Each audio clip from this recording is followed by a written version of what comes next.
Bonjour tout le monde, je m'appelle Cher Kébé, secrétaire général de l'association des étudiants sénégalais de Lyon.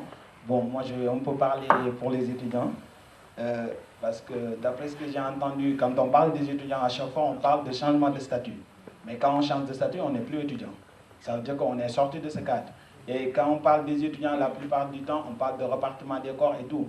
Mais nous, quand on parle d'étudiants, nous on parle de quand on est étudiant. Les problèmes qu'on a. On a des problèmes de logement, on a des problèmes de revenus, les bourses. La plupart des étudiants sénégalais qui sont sur Lyon, ils ne sont pas boursiers. On est obligé de travailler. Quand on travaille, on n'a que 20 heures par semaine. 20 heures par semaine, des fois, ça ne suffit pas. On a un logement de 400 et quelques euros. 20 heures par semaine, on a 500 et quelques euros. Et on est étudiant, mais on n'est pas étudiant au Sénégal. Même quand la maman vous appelle, elle vous demande quoi?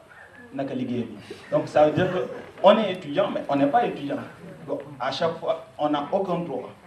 Quand je dis on n'a aucun droit, on n'a pas droit au chômage.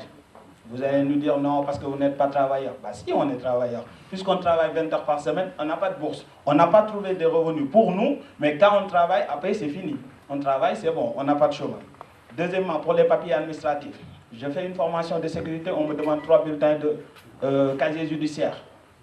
Je ne sais pas qu'est-ce qu'on a ici pour avoir les casiers judiciaires, qu'est-ce que l'État a fait. Mais nous, pour avoir le casier judiciaire, il faut que j'appelle la maman, elle envoie le petit frère qui va chercher les cours un jour pour aller à Sakal. Ensuite, on paie beaucoup d'argent pour que je puisse avoir le casier judiciaire 3 semaines après. Ça me pose des problèmes. Bon, pour le nombre d'heures aussi, j'ai demandé, des fois c'est un peu compliqué, pour 20 heures par semaine, si on peut avoir plus, ou bien si on peut avoir des revenus, ou bien trouver des solutions pour les étudiants, ce serait très important. Merci. Bonjour, je m'appelle Patrice Guédiou, futur membre de la FFST.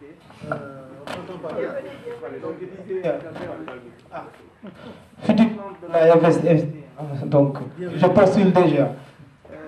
Alors moi je voulais déjà intervenir sur un point par rapport à la présentation de l'institution en elle-même. C'était plus une contribution parce qu'en expérience, nous avions mis en place il y a quelques années une instance de cette envergure et l'expérience, certaines personnes de la salle même peuvent en témoigner, montrait qu'on mettait beaucoup plus d'énergie à se tirer entre les pattes au sein des instances que de travailler sur des sujets, en tout cas comme les sujets qui viennent d'être élucidés par Chedel. Voilà. Donc ça, c'est un appel que je lance en même temps à cette instance-là. Si ce n'est pas le cas, c'est tant mieux. Mais si c'est le cas,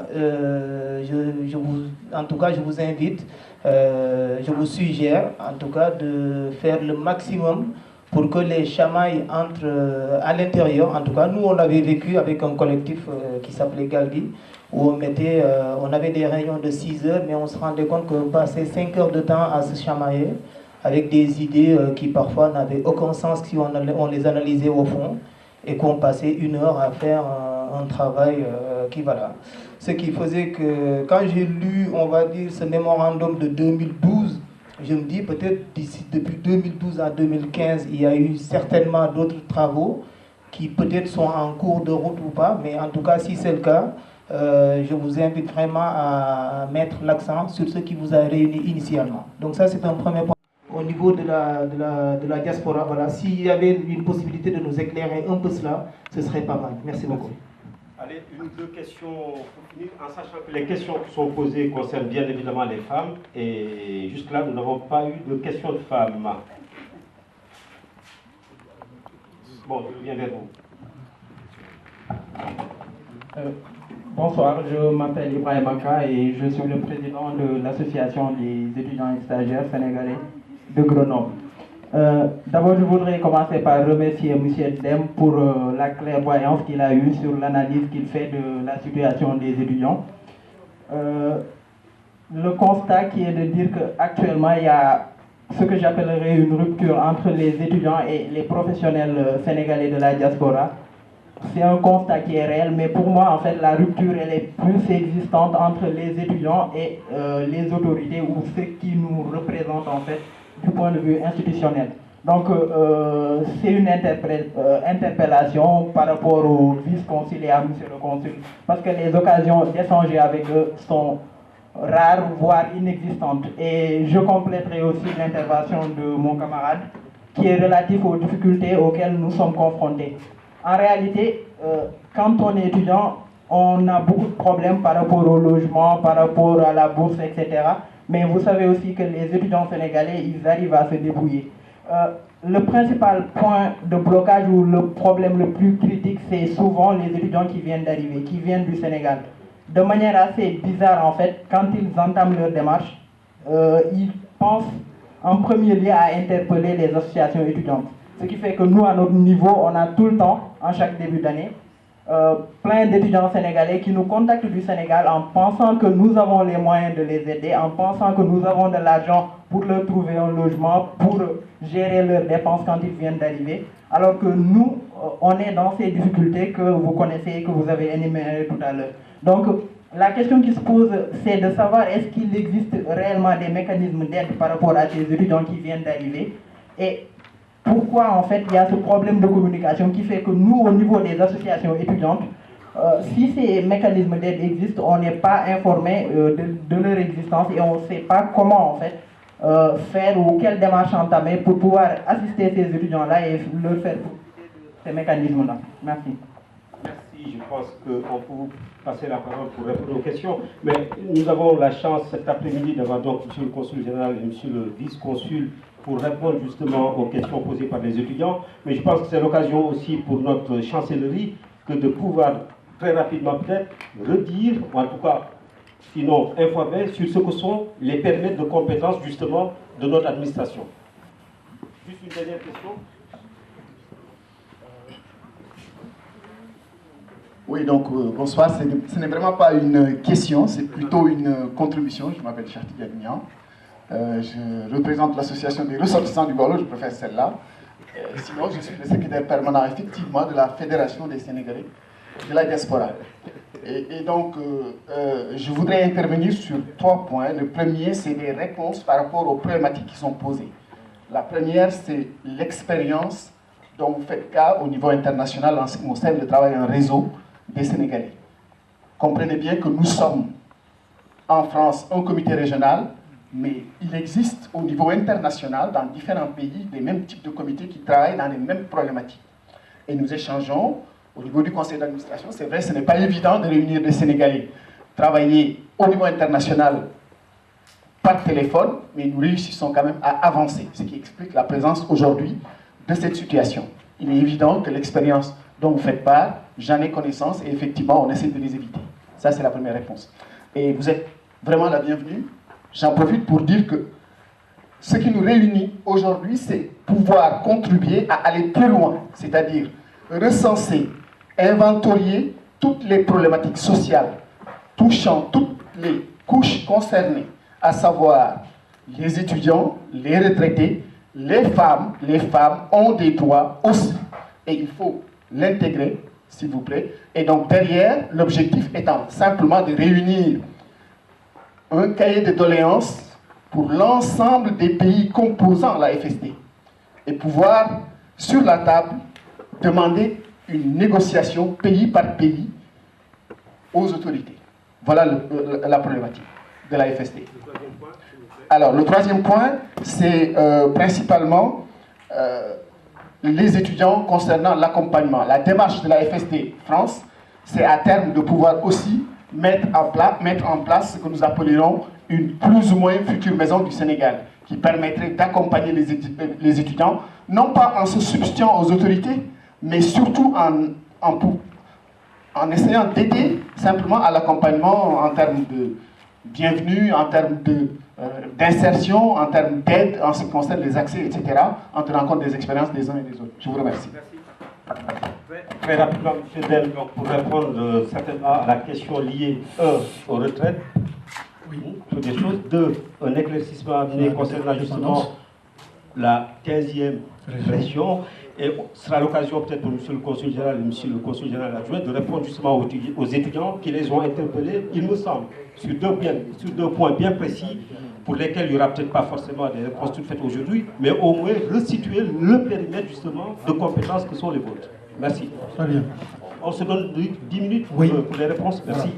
Je remercie donc toutes les personnes qui ont posé des questions qui me permettent donc de revisiter donc mon intervention, parce que compte tenu du temps, donc j'étais obligé de survoler donc le sujet, mais c'est un document que je mettrai à la disposition de la fédération pour qu'il puisse être déplié et aussi pour que tout le monde puisse accéder afin que les thématiques sur lesquelles nous travaillons, nous puissions effectivement nous retrouver tous autour de ça. Par rapport à la question des retraités, Benjeloun a déjà donc dit en aval toutes les problématiques liées à la question des retraités. Il y a deux aspects fondamentaux dont il n'a pas parlé, c'est les preuves de vie. Les preuves de vie pour ces migrants retraités, donc quand ils rentrent au Sénégal, parce qu'au début, quand la caisse complémentaire était trimestrielle, donc ils étaient obligés tous les 6 mois d'apporter ce qu'on appelle les preuves de vie, qui pour montrer qu'ils sont en vie et que la caisse puisse continuer à payer, c'est cela. Mais depuis que la caisse a été mensualisée, maintenant que les retraites complémentaires ont été mensualisées au même titre que la retraite de base, donc la question de preuve de vie se pose et que l'expérience des Chibani, avec le décret qui a été pris pour les Algériens, donc devrait être un bon exemple qui permettrait effectivement de régler ce problème une fois pour toutes par rapport aux retraités dont les familles ne sont pas au Sénégal, ici en France, mais sont au Sénégal, ou bien par rapport à des retraités dont les familles qui sont là et que dont les enfants ont grandi, sont devenus autonomes et dont les parents aspirent à rentrer au Sénégal, pour que cette question de la territorialité des droits sociaux ne se pose plus en termes d'obstacles. Il y a un autre aspect qui n'a pas été dit par Benjeloun, c'est la carte de séjour. C'est-à-dire que la carte de séjour des retraités, c'est la carte de séjour ordinaire, droit commun. Mais il se trouve qu'avec cette carte de séjour droit commun, quand vous entrez au Sénégal, au-delà des 3 ans de séjour au Sénégal ininterrompu, la carte est périmée. Selon la loi, c'est l'article 314.7 donc de la loi CESADA, donc qui effectivement pose cette condition de la durabilité de la carte de séjour. Mais alors, se pose maintenant un autre problème. La préfecture, le gouvernement français propose aux Sénégalais, aux retraités d'ailleurs du monde, que tous ceux qui veulent rentrer dans leur pays peuvent échanger leur carte de séjour ordinaire à la carte de séjour retraité. Mais seulement cette carte de séjour retraité, elle a des problèmes. Elle a beaucoup de problèmes. Un, quand tu as une carte de séjour de retraité, tu n'as plus le droit de séjourner en France plus d'1 an. 2, dans l'adresse de la carte de séjour de retraité, ce n'est plus l'adresse de la France qui est mise, c'est l'adresse du séjour de ton pays d'origine. Donc automatiquement, tu sors de la territorialité des droits sociaux, que même si tu reviens en France, compte tenu que ton adresse n'est plus en France, tu ne peux plus bénéficier des droits sociaux, notamment liés à l'assurance maladie, etc. Donc ça, c'est les inconvénients. Et le troisième élément, si la carte de séjour est périmée, on ne te la renouvelle pas en France, il faudrait que tu retournes au consulat général du pays, de la France dans ton pays, pour que celui-ci te renouvelle ta carte de séjour retraité. Or, les consulats généraux ne sont pas équipés pour renouveler les cartes de séjour. Donc, il y a ce piège qui est colossal, donc qui se pose aux retraités, ce qui fait que, donc là, j'ai écrit un article d'ailleurs, qui a été un peu retentissant sur cette question, donc pour attirer l'attention des Sénégalais que ce n'est pas une bonne chose. Cet article m'a valu quelques petits problèmes, comme que je travaille dans le corps préfectoral.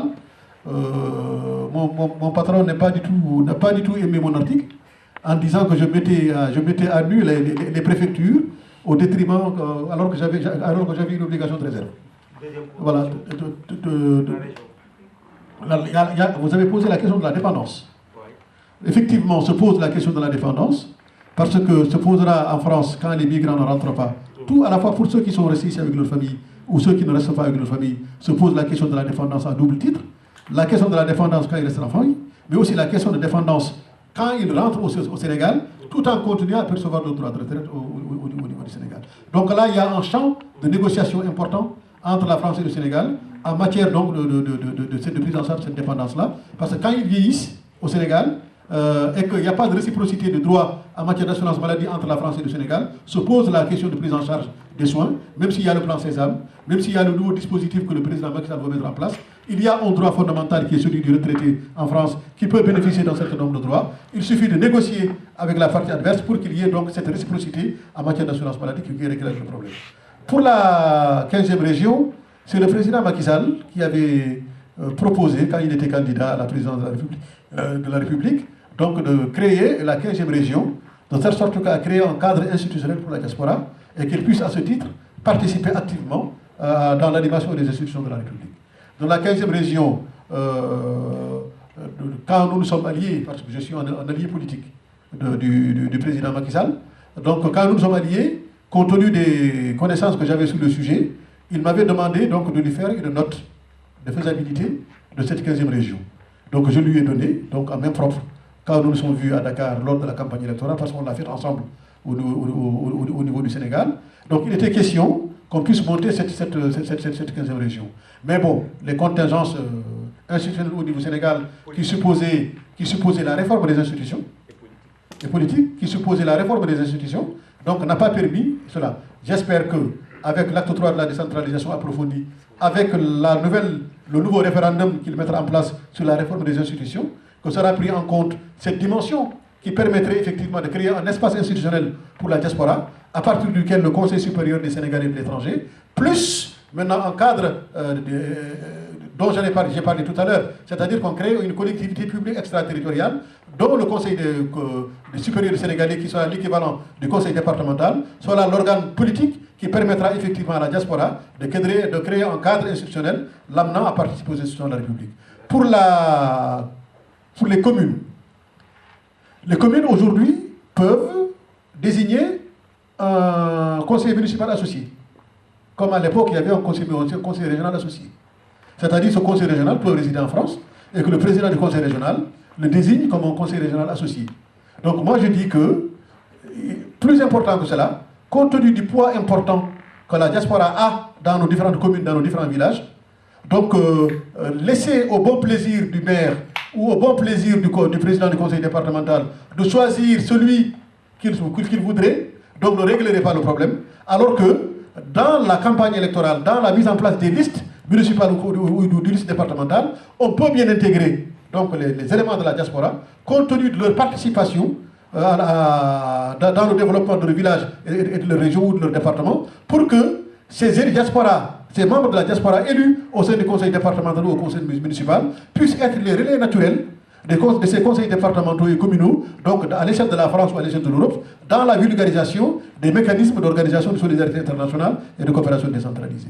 Pourquoi? Parce que tout le monde sait aujourd'hui que ce sont les associations villageoises qui portent le financement des projets villageois et que les communes n'ont pas aujourd'hui les moyens financiers de régler un certain nombre de besoins prioritaires des villages. Ce sont les associations villageoises de la diaspora qui règlent ce problème. Or, mettre en conflit les réseaux des associations de la diaspora et les conseils départementaux et les conseils communaux pourrait porter grave à l'organisation du développement local dans nos villages et dans nos régions. Alors qu'aujourd'hui, si on associait cela, on associait la diaspora dans la gestion de ces exécutifs locaux, on aurait donc pu gagner et en temps, et en moyens, et en organisation, et en confiance. Voilà. Donc par rapport aux droits des femmes, effectivement, dans mon texte, il y en avait. Mais seulement, compte tenu de la rapidité, donc tout ce qui a été dit ici, les femmes sont le maillon faible sur lequel il n'y a pas eu beaucoup de travail. Parce qu'on regarde, quand on joue sur la retraite des femmes, elles sont les plus petites retraites. Les plus petites retraites, c'est les femmes. D'autant plus que quand on regarde la diaspora sénégalaise ou africaine ou migratoire en général, les femmes, généralement, ne travaillent pas à temps plein. Elles travaillent à mi-temps, ou elles travaillent 2 heures, 4 heures. Donc ça ne confère pas de droits. Les seuls points supplémentaires qu'elles peuvent avoir sont liés à la maternité. Donc c'est des points liés à la maternité qui pourraient effectivement faire évoluer un peu le pension à la retraite, mais que ces femmes ont des droits. Et que ces droits ne sont pas pris en compte dans la convention sociale franco-sénégalaise. On n'en parle pas. Donc il faudrait que dans la négociation, dans le travail de réflexion partagée que nous pouvons avoir, parce qu'il se situe à 2 niveaux, il y a un travail nécessaire entre la fédération, ici en France, et les autorités consulaires et diplomatiques. On ne peut pas ne pas faire ce travail-là. Parce que les autorités consulaires et diplomatiques ne peuvent pas être là-bas et nous ici. Il faudrait nécessairement qu'il y ait un lien. Donc ce travail d'échange permettra effectivement à trouver un diagnostic partagé de la diaspora, de telle sorte qu'à pouvoir proposer à l'État donc des propositions qui lui permettront demain de pouvoir négocier avec la partie française, sous réserve que l'État du Sénégal accepte que la diaspora l'accompagne dans ce processus-là.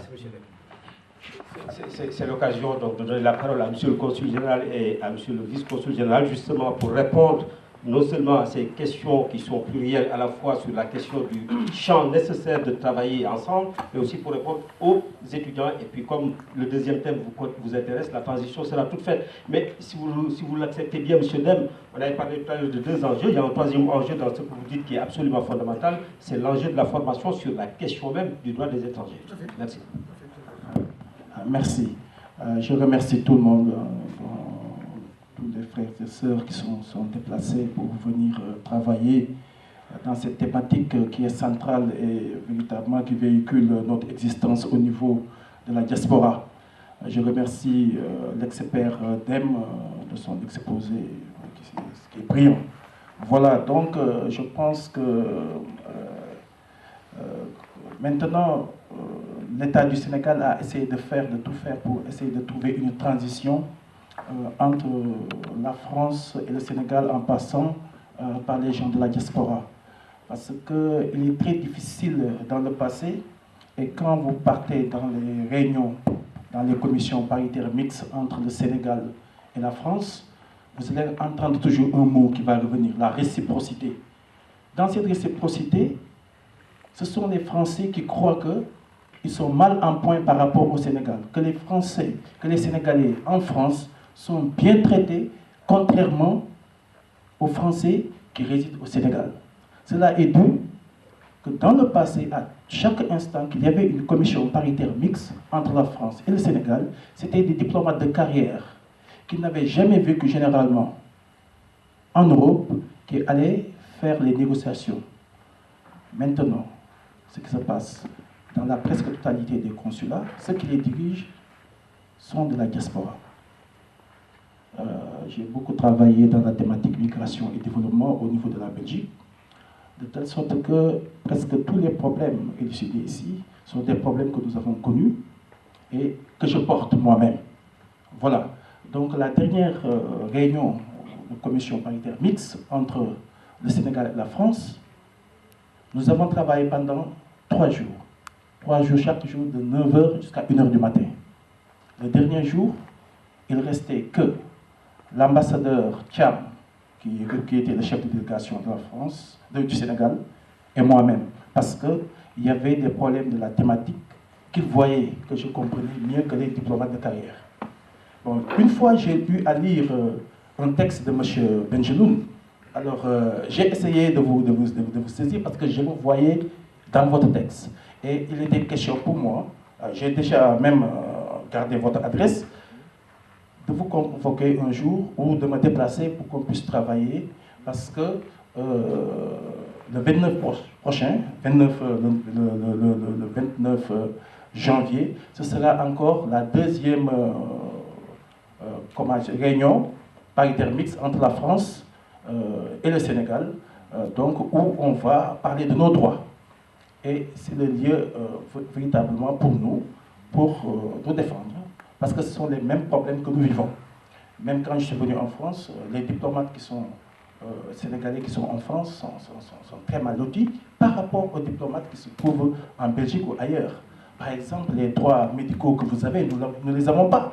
Ouais, on n'a pas de carte vitale là qui fait qu'à chaque fois qu'on arrive, il faut qu'on paye au vice-consul, hein, donc la promouter et pour qu'il puisse répondre aux étudiants. Je pense qu'il y a actuellement un travail de fond qui se fait et qu'il y a des résultats. Voilà. Donc, sachez que après, ces travaux, moi je suis prêt à cueillir dans la totalité les doléances, parce que ça ne peut qu'apporter du bien au Sénégal. Hein. Alors, donc, pour qu'on puisse défendre ça à la commission paritaire mixte le 29 janvier. Je vous remercie. Merci, M. le Consul général, pour ces éléments de précision qui me semblent donner réponse à au moins une double préoccupation que vous portez. La première, nous avons un diagnostic partagé justement sur l'ensemble des droits sociaux et qui, pour rappel, sont des droits quérables. Quérables, ça veut dire qu'il faut demander. Mais pour les demander, il faut les connaître. Et dans ce que vous dites, la commission mixte paritaire permet justement, au-delà d'un repérage ou d'un recensement, d'avoir des points sur lesquels, effectivement, il y a nécessité, à la limite même, de ne pas céder, puisque l'exigence de réciprocité dont on parlait tout à l'heure, qui est à l'origine de l'inégalité de traitement, puisque vous le disiez, est au cœur même, je dirais, d'une préoccupation partagée, parce que nous en sommes victimes. La deuxième chose, sur effectivement la question des étudiants, je crois que vous le dites, il y a un travail qui est en train de s'initier. On va laisser à M. Wood le soin d'y répondre et surtout de continuer la parole sur le deuxième thème, puisqu'il y a des questions qui ont été évoquées par M. Dem sur le co-développement et autres, qui justement sont des questions dans le droit fil du deuxième point. Non, tout à l'heure. Si, il faut changer.